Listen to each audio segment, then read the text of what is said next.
जी हां, स्वागत है आपका आज की वीडियो में। सबसे पहले उन लोगों को बधाइयां जो लोग आज के अवसर को एक अच्छी खासी एक प्लानिंग के साथ निवेश किया। काफी लोगों ने अच्छा खासा इन्वेस्टमेंट कर डाला और हमने प्राइम ग्रुप में ऑलरेडी सुबह ही डाल दिया था कि मार्केट की कंडीशन क्या हो सकती है और क्या हो गई, तो सब कुछ मॉर्निंग में पता चला।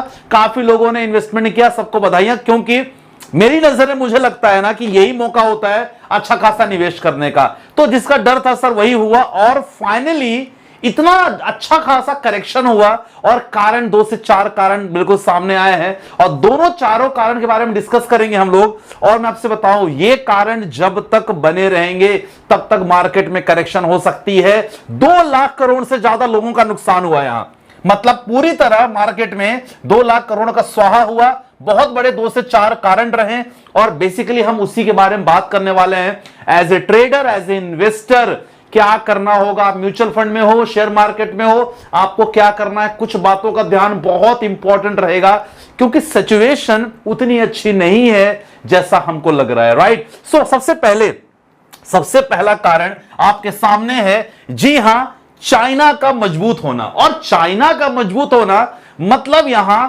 भारी इन्वेस्टर जो भारत में पहले निवेश करते थे आज वो चाइनीज मार्केट में जाके निवेश कर रहे हैं। ये थोड़ा सा एक चिंता का विषय है। उसके पीछे मैं डाटा दिखाना चाहूंगा आपको। डेटा क्या कह रहा है कि मैक्सिमम फॉरेन इंस्टीट्यूशनल इन्वेस्टर ज्यादा पैसा लगा रहे हैं चाइना में।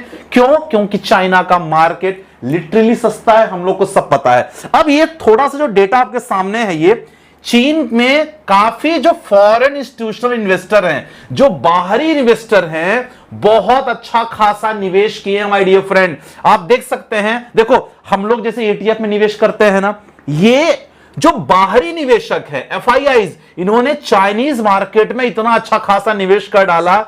अभी लास्ट 1 से 2 दिनों में कुछ ETF है वहां के। सबसे पहले crane shares CSI internet $516 million खर्च कर वहां कर दिया निवेश। मतलब छोटा मोटा निवेश नहीं किया है, $516 मिलियन चाइना में निवेश कर दिए हैं। और दूसरा Xtrackers harvest CSI 300, these are all ETF my dear friends. ये हैं सारे ETF हैं, एक्सचेंज ट्रेडेड फंड जैसे हमारे भारत में होते हैं, ये चाइना में है।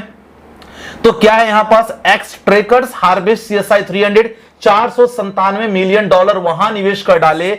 और आई शेयर चाइना लार्ज, ये जो आई शेयर है ना, I share China large cap ETF, ये जो ETF है माय डियर फ्रेंड्स, आप देख सकते हैं इसमें लगभग $271 मिलियन यहां निवेश किया उन्होंने। और आई शेयर्स MSCI चाइना ETF निवेशक जितने भी हमारे जो फॉरेन इंस्टीट्यूशन निवेशक हैं, लगभग यहां इन्होंने निवेश किया है। तो आपने देखा कि ये सारी जो इन्वेस्टमेंट है ना चाइना मार्केट को लेके, थोड़ा सा ये चिंता का विषय बन सकती है क्योंकि हमारा भारत देखा जाए तो डेफिनेटली हम लोग DIs पे डिपेंडेंट रहते हैं थोड़े बहुत, जो हमारे नॉर्मल लोकल इन्वेस्टर है, लेकिन फॉरेन इन्वेस्टमेंट बहुत इंपॉर्टेंट है। ये डेटा ठीक है। और अभी मैं करंट मार्केट वीडियो बना रहा हूं तो अभी FIS DIs का डेटा नहीं आया, एक बार हम चेक करेंगे क्योंकि वो डेटा बहुत इंपॉर्टेंट है। अगर लोग रोज FIIs अगर हमेशा सेल करेंगे सर, वो मार्केट के लिए दिक्कत बाती हो सकती है। ठीक है, चलो थोड़ा देख लेते हैं मार्केट का सिचुएशन क्या रहेगा। अगर हम बात करते हैं थोड़ा सा कि चाइनीज मार्केट वैसे देखा जाए तो अभी बंद है, 2 अक्टूबर की कहानी, तो अच्छा खासा उठा है, इसमें कोई दो राय नहीं है। यहां तो हरियाली छाई है सर, यहां अच्छी खासी हरियाली छाई है और यही हरियाली हमारे लिए थोड़ा सा चिंता विषय बन सकती है क्योंकि अगर अपनी कहानी देखी जाए तो अपनी कहानी तो काफी लाल रंग है सर। आज 1769 पॉइंट में गिरावट हुई हमारी। अगर सेंसेक्स की बात करें, सेम अगर हम निफ्टी की बात करें, निफ्टी 50 की बात करें, तो लगभग आज 546 पॉइंट निफ्टी 50 हुआ। ये जो गिरावट होती है मैक्सिमम अच्छी खासी गिरावट में निवेश अच्छा मौका रहता है, जो अब लोग मैं आपसे कहता हूं। तो पहला कारण हमने बात कर लिया चाइना को लेके। दूसरा बहुत बड़ा कारण जो लगातार चल रहा है और यही कारण एक इंपॉर्टेंट डर का कारण हो सकता है, जी हां, इजराइल ईरान का वॉर। ईरान ने इजराइल पे किया, अब इजराइल का वापस हमला चालू हो गया है। आप ये स्टेटमेंट चेक करो, अच्छे से पढ़ो। क्लियर कहा है कि Israel strike kills 15 Hezbollah members in the southern Lebanon, clear उन्होंने कर दिया है। अब ये चीज देखो, टोटल आप देख सकते हैं क्लियर, वहां के जो PM साहब हैं क्लियर उन्होंने बहुत बड़ा स्टेटमेंट दे दिया है। और स्टेटमेंट क्या लिखा है कि sir if the Arabs put down their weapons today there will be no more violence. Clear कह दिया है कि भाई साहब अगर ईरान यहां अपने वेपन्स को डाउन करता है तब जाके हम यहां युद्ध रोकेंगे, अगर वेपन डाउन नहीं होगा तो सर ये युद्ध का सिलसिला चलता रहेगा। तो ये थोड़ा सा कारण जो है ना, थोड़ा सा कारण यही गिरावट का मौका दे सकता है और आगे भी ये चलता रहेगा। इसके वजह से माय डियर फ्रेंड्स जो हमारा क्रूड ऑयल, जो मुझे हमेशा मैं आपको लगातार बता रहा हूं कि क्रूड ऑयल, जिसके वजह से क्रूड ऑयल आज 75.28 पहुंच गया है, 75.28 पहुंच गया है। कल जब मैं वीडियो बना रहा था तो 75 के अराउंड था, 75 जितना ज्यादा बढ़ेगा उतनी ज्यादा चिंता का विषय बन सकता है। अब काफी लोग कहेंगे कि सर क्रूड ऑयल का प्राइस बढ़ रहा है तो इससे हमें क्या प्रॉब्लम होगी, हमारे देश की इकोनॉमी में क्या फर्क पड़ेगा, हमारे देश के शेयर मार्केट पे क्या प्रभाव पड़ेगा। सर आपको बताना चाहूंगा अगर ये युद्ध कंटिन्यू रहा और क्रूड का प्राइस बढ़ता रहा, थोड़ा सा मैं आपको बताना चाहूंगा क्या हो सकता है। सामने कुछ इंपॉर्टेंट ध्यान से पढ़िए। अगर क्रूड ऑयल होगी तो डेफिनेटली कुछ चीजों का सामना हमें करना पड़ सकता है। सबसे पहले मैं बात करूंगा, जी हां, ट्रांसपोर्टेशन कॉस्ट। ट्रांसपोर्टेशन कॉस्ट, कोई भी सामान, कोई भी माल अगर किसी और कंट्री से आ रहा है by sea, by air, by road, sir वो महंगा हो सकता है। सेकंड चीज, पेट्रोल डीजल का प्राइस ये भी महंगा हो सकता है।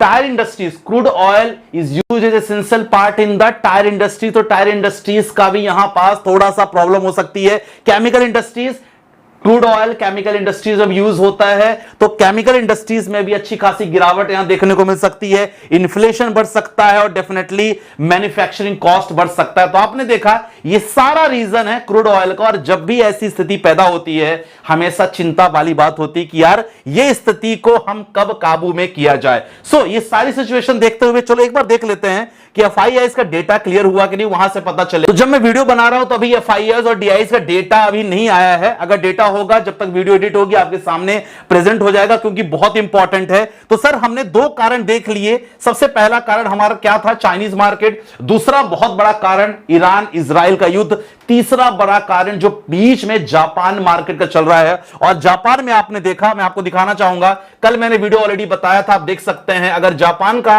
अगर इंडेक्स देखा जाए तो सर गिरा हुआ है काफी। और ये जब न्यू प्राइम मिनिस्टर जो बने हैं उनके बारे में जाना जाता है कि इंटरेस्ट को हाइक करते हैं, तो इसके कारण जापान का मार्केट गिर रहा है। अब बोलोगे सर जापान का मार्केट गिर रहा है तो इससे हमारे देश पे क्या फर्क पड़ सकता है, मैं आपको बताना चाहूंगा क्यों जापानी market is so important for us. मैं आपको बताना चाहूंगा कुछ चीजों के लिए जापान बहुत फेमस है। सबसे पहले ग्लोबल लीडर है किन चीजों में सर, साइंस टेक्नोलॉजी में, रोबोटिक्स में, इलेक्ट्रॉनिक इंडस्ट्रीज में, biggest export of car and machineries. तो जो बेसिकली कार और मशीनरीज उसके इक्विपमेंट्स का आना है, जो भारत आता है बेसिकली आता है कहां से, जापान से ही आता है। तो अगर वहां की इकोनॉमिक स्थिति गड़बड़ हुई तो वो एक बड़ा फैक्टर बन सकता है। तो आप देख सकते हैं चाइना मार्केट, दूसरा ईरान इजराइल, तीसरा हो गया जापान। 3 मेजर रीजंस है मार्केट को गिरने का। तो एज ए इन्वेस्टर हमें बेसिकली क्या करना चाहिए, ऑल टाइम माय फेवरेट, जब भी मार्केट में गिरावट हो तो क्या करना चाहिए आपके सामने। ध्यान रखना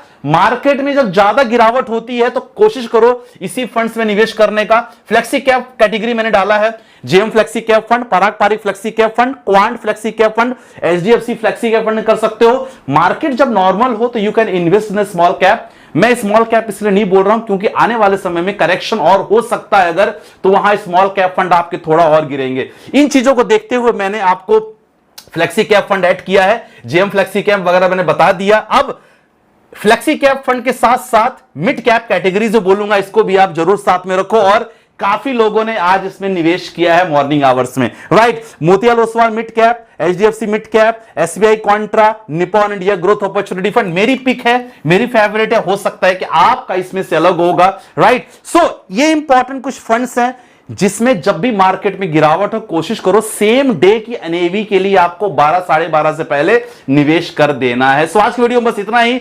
आशा करता हूं कि मॉर्निंग टिप आपको काम आई होगी। और यस, जब भी ऐसे मार्केट में मौका मिले निवेश करो, सारा पैसा एक साथ निवेश नहीं करना है, ध्यान रखना। और यस, पैनिक बिल्कुल नहीं होना है, थोड़ा थोड़ा मूवमेंट मिलता रहेगा, थोड़ा थोड़ा मार्केट अपॉर्चुनिटी देता रहेगा, इसी लगातार आपको निवेश करते रहना। बाकी कोई दिक्कत हो पोर्टफोलियो रिलेटेड, डिस्क्रिप्शन में व्हाट्सएप नंबर है, आप आराम से कर सकते हो, बहुत ही बेसिक कंसल्टेंसी है, राइट। बाकी मिलते हैं नेक्स्ट वीडियो के साथ, बाय बाय, टेक केयर, जय।